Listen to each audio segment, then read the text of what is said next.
President Lai Ching-te oversees military drills after major cuts to defense spending that the ruling party says threatens Taiwan's security. I have one message for President Trump. I'll see you in court.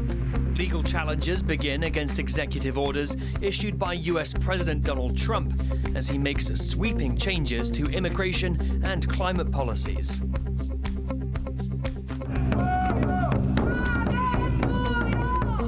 Supporters and opponents of impeached South Korean President Yoon gather in the capital as he appears for the first time in his impeachment trial.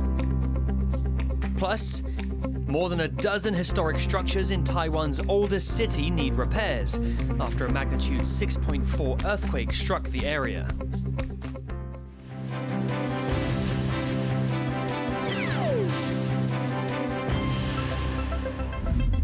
A warm welcome to TaiwanPlus News. I'm Rhys Ayres. We begin with growing concerns in Taiwan over what massive budget cuts will mean for the country's military. The opposition-led decision to slash budgets across the board come as China ramps up its military activity around Taiwan. Defense officials say the move could have serious repercussions, as Tiffany Wong now reports. Taiwan President Lai Ching-te observed defensive military drills near an airstrip in the southeast and visited nearby naval facilities, where he thanked service members for protecting the country. 因为有你们坚守岗位，国人才能安心。 His comments come after Taiwan's two opposition parties pushed record-high budget cuts through the legislature, and as China ramps up air and sea incursions around Taiwan to intimidate it. 中国从未放弃对台湾的野心。 近年更是强化灰色地带侵扰，唯有仰赖自身实力的和平，才是真和平。我也希望朝野能够持续合作，支持国防预算。 The overall 7% budget cuts include a freeze on half of the expected $61 million in funding earmarked for Taiwan's domestic submarine program, as well as funding for its drone testing facility. Opposition Kuomintang legislators were concerned about delays with the project and questioned the necessity for the submarines in Taiwan's overall defense strategy, which is focused on small, mobile units engaging in asymmetric warfare. The budget now requires that the first domestically produced submarine, unveiled in September 2023, complete operation and quality tests before the frozen half of the funding can be released. The Kuomintang accused the ruling party of misusing defense funds before, criticizing the Democratic Progressive Party's support of citizen defense groups like Kuma Academy, founded by DPP legislator Puma Shen, and saying they should be better spent on bolstering the armed forces. 今天你口口声声说要抗中保台，口口声声叫人民上战场，想要让人民去为你的意识形态去奋战，结果你对国军的态度是这样吗？ 难道你觉得国军不如黑熊学院吗？你觉得我们国军的弟兄不如黑熊学院的沈伯洋吗？ But the Defense Ministry is pushing back against this, saying the cuts could hinder the country's progress in defense development. 造成了国际看我们在战略型的武器捍卫自己国家决心的时候呢，一个非常大的隐忧，冻结对我的官兵情何以堪？ Adding to pressure on the government and defense ministry is the recent inauguration of U.S. President Donald Trump, who has urged Taiwan to increase its defense spending and pay for defense aid from the U.S. The U.S. has also been pushing Taiwan to develop its asymmetric warfare strategy. 不对称作战用的，比方说各种精准弹药啦，又或者是传统的一些大型载台，比方说战机、战车、火炮等等的船舰，这些东西当然是可以进一步去采购。But more of these weapons may be hard to come by, as the military also faces a 3% cut on funding for equipment and facilities, meaning that some of its key defense infrastructure could be compromised when threats from China are high and the country's biggest unofficial ally becomes harder to please. Eason Chen and Tiffany Wong for TaiwanPlus. The Digital Affairs Ministry says undersea cables connecting Taiwan's outlying Matsu Islands to the rest of the country have been severed. The ministry says the cables are believed to have failed due to natural deterioration, with no suspicious ships detected nearby. Backup communication systems have been activated, partially restoring internet access for the island's 14,000 residents. U.S. President Donald Trump has spent his first full day in office continuing to dismantle the work of the Biden administration.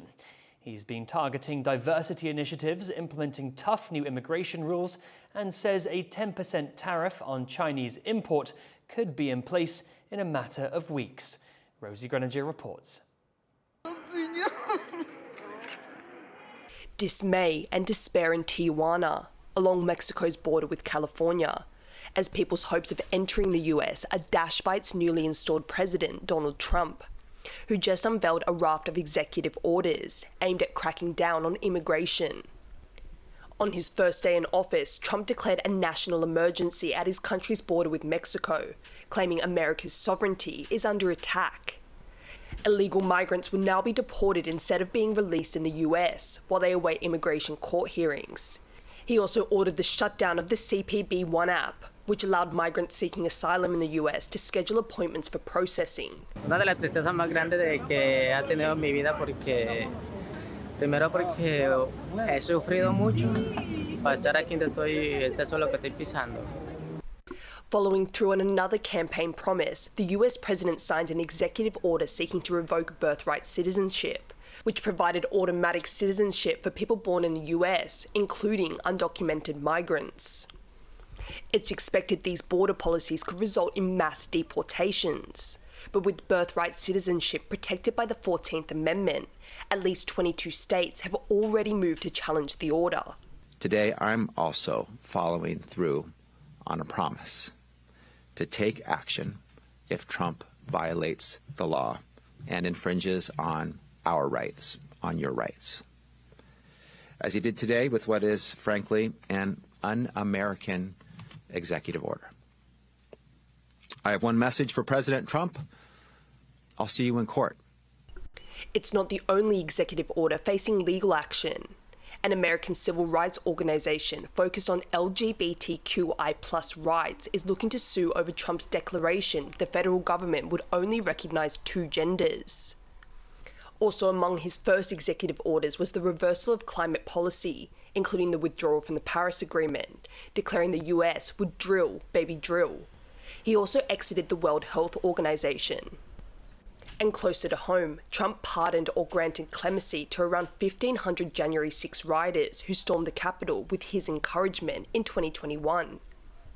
Among the hundreds already released, the former leader of the Proud Boys and many other members of right-wing militia organizations. I feel vindicated and validated. Yes, absolutely. Of course, I haven't gotten a pardon yet. I got commutation.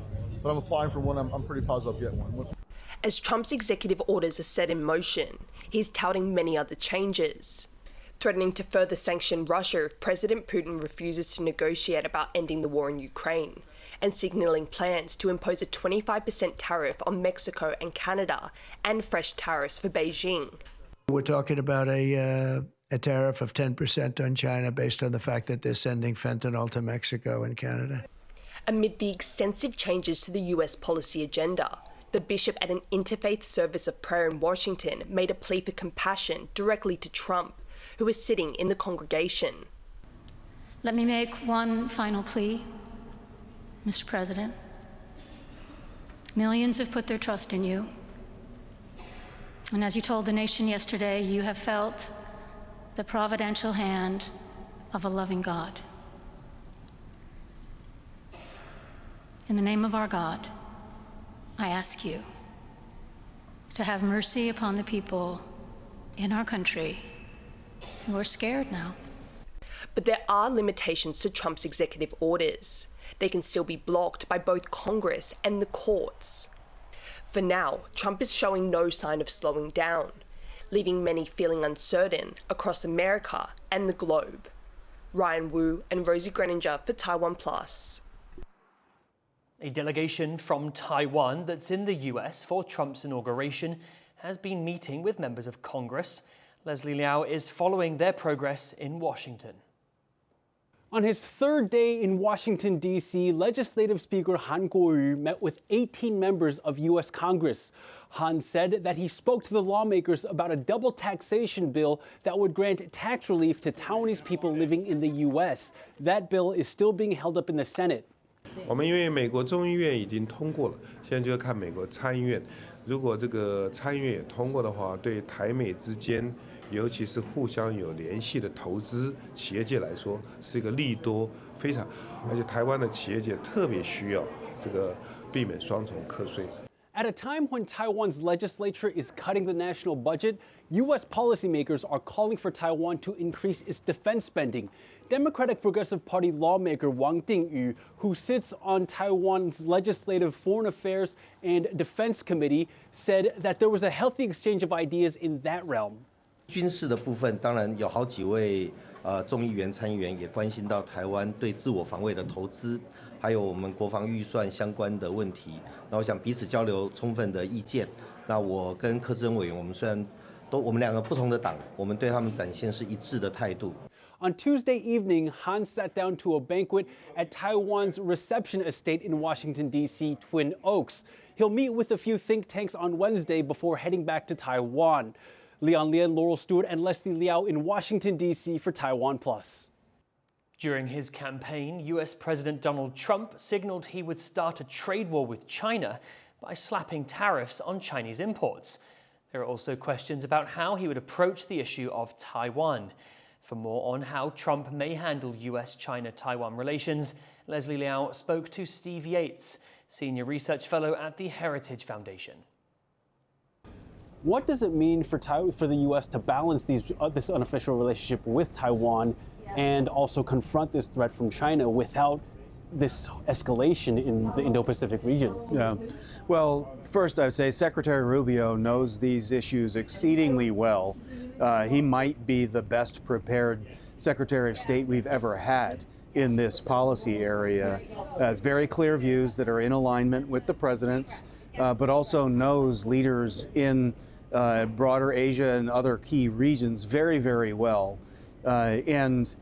So when he's talking about the China challenge, I think most Americans agree that in terms of an external challenge to the United States, it's by far the most significant we've faced in maybe 2 generations. So Secretary Rubio has his hands full, but he is extremely knowledgeable on this. I think he's going to be pushing back by making sure that if the United States and our allies are doing all we can to protect ourselves, to thrive economically among ourselves, to increase secure supply chains and lessen dependencies on those who seek to do us harm, all of those trends lead us to a more peaceful path with regard to coexisting with the People's Republic of China. So I think that's his marching orders. Looking at this giant, checkerboard here, what's going to be some of Trump's biggest priorities when looking at the China challenge right here? Well, really, it comes back to energy and raw materials. They're some of our most sensitive supply chain vulnerabilities.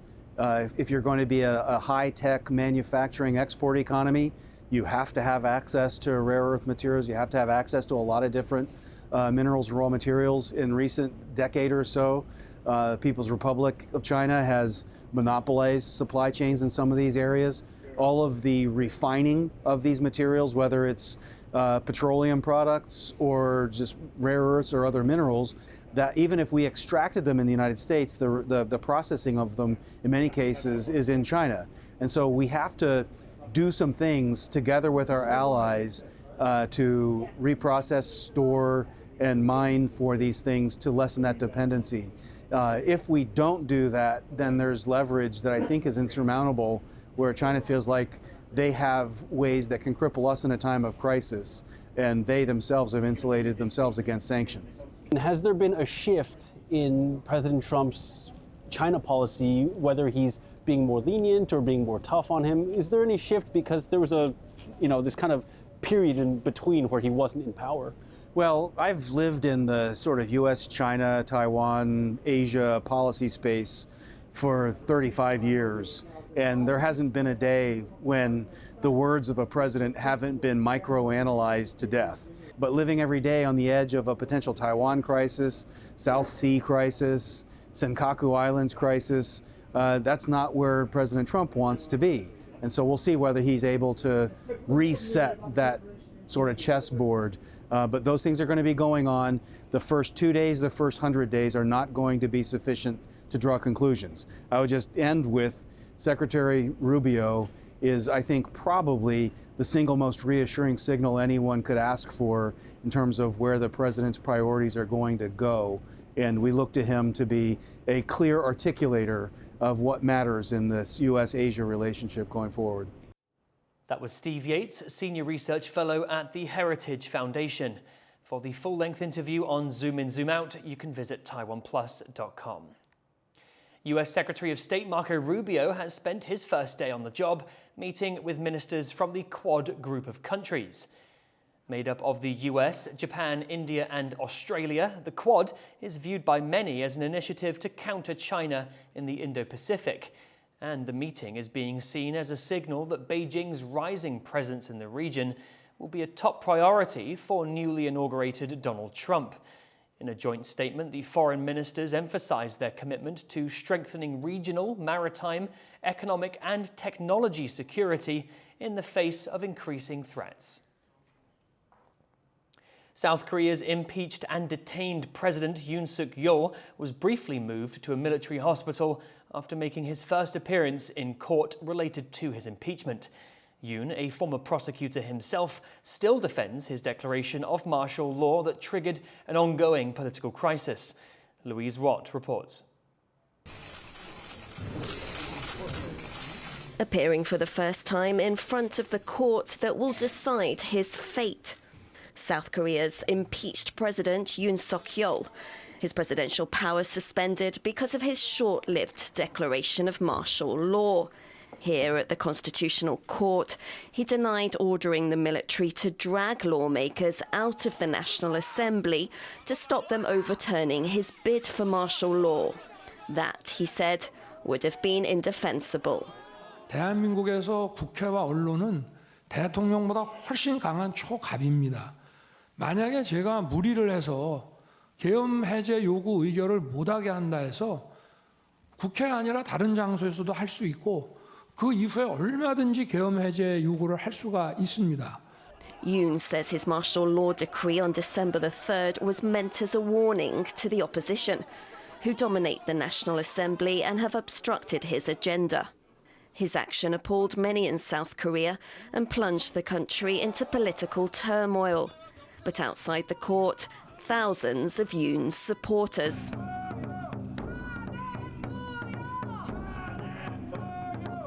Some invoking a new US President Donald Trump and the Stop the Steal slogan chanted by Trump's supporters after he lost the 2020 election.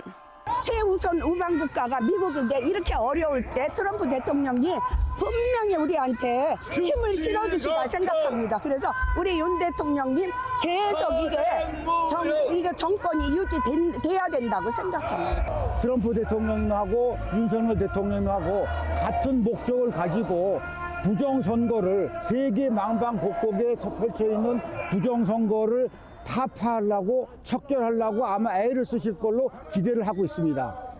The Constitutional Court will decide by June whether to give Yoon back his presidential powers. But adding to his troubles, he's now detained and under investigation on charges of insurrection. If found guilty, he could face years in prison or even the death penalty. Yoon's martial law declaration 7 weeks ago hit South Korea's democratic image hard. Inside its borders, the ongoing fallout is deepening political divisions. Klein Wong and Louise Watt for TaiwanPlus. Coming up after the break. 1, 2, 3. Woohoo! Same-sex parents in Thailand say they still don't have legal recognition, even as the country prepares to host its first same-sex marriages.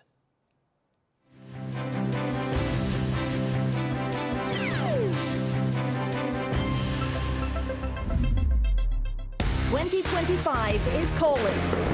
Louder, brighter, and bolder. From the roar of the crowds to the quiet moments of triumph. A year to experience sports at its finest. Grab your tickets, tune in, and cheer like never before. Every play counts. Every minute matters. Game on Taiwan.